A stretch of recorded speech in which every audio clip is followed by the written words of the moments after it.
The first question to come out of this weekend for me is something I noticed. Kraft gave you 6 innings, not in a starting role, but then Brookside gave you 6 innings. You're the one. You talked about how you'd love to have, a starter can go 5 or 6 innings. I know you'd hate to take Kraft out of his bullpen role, but especially with do you want to go Synard, Kraft, and I on the weekend for 6 innings, or how are you going to do it moving forward? It's definitely something we've talked about. If we had won that first game without using Kraft, we probably started in the second game.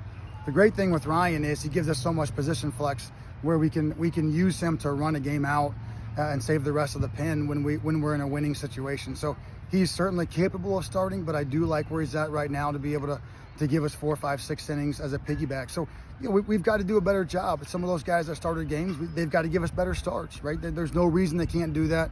And we got to put the team in the best position to be successful, which right now is Ryan coming in and being able to do that. But it is, a great luxury to have his pitch count worked up and know that he could start if he needed to.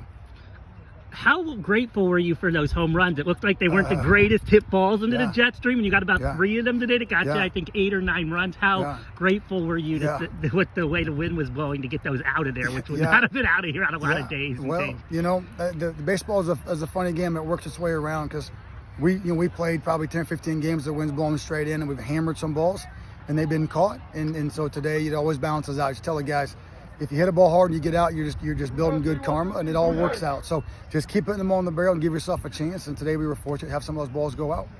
And then men's basketball, you're kind of in a position of men's basketball in some ways. In past years they've talked about bubble. Can we get in? This year it was, can we get a top 4 seed? Well, you haven't completely locked in the tournament. Your RPI is in the top 20, and it's more the question: can you stay this high and host? Not can we make the tournament at all, which are pretty safely. And how nice is that, to be like men's basketball, where we're now asking a different question than we have the last 2 years, even though it's a bit early. Yeah.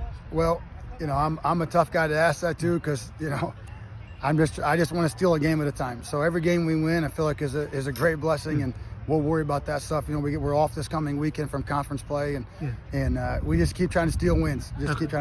So yeah, it'd be great to play in the postseason, but we got a long way to go before we have to. Well, to modify that though, last year you weren't even close to the postseason. You're right. So how great is it to be, you know what I mean, to be in contention for a tournament spot, whether you win the league or not? No, you're right. We were in a different spot a year ago today. I guess my thing is, I'm just really grateful and thankful to watch these guys grow up. I mean, that's the thing, is if you build a program the right way, you play those young guys, and you just keep coaching, they get a lot better. And we got a long way to go, and I know that's cliche, but I don't feel comfortable. I don't feel like we're in a position of leverage yet. But I do know this: we're in a heck of a lot better position than we were a year ago. We're a heck of a lot better team.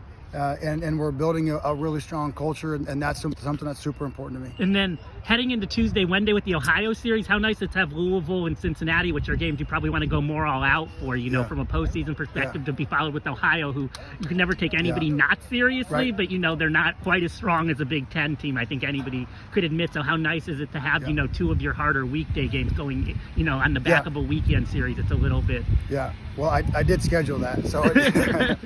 No, you try to build your schedule so you're in a position, if you're going to have double midweeks, to be able to not have to go into conference play after a double midweek. So it worked out well this year. And like you said, they're going to be Louisville's a top 10 team in the country. Cincinnati's a really strong team, and Ohio's won some games. So they're going to. I've heard they're really offensive and strong. So we just got to keep stealing a game at a time.